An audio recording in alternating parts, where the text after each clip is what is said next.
अब क्यारे मनी एउटा फिल्म बनाउनु पर्यो भनेर सोचेको होइन।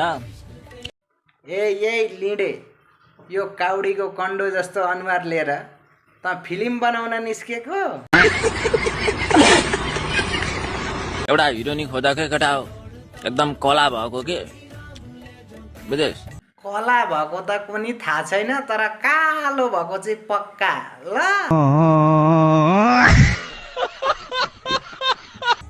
युट्युबमा हाल्नुपर्छ फिल्म होइन। अब केही गर्दा भएन हो जिन्दगीमा।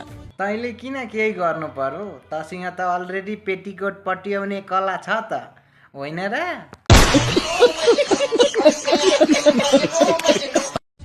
फिल्म बनाउँछु अब म,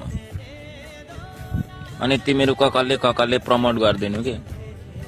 तिमीलाई म भन्छु खुत्याइस यो पाराले, बुझिस?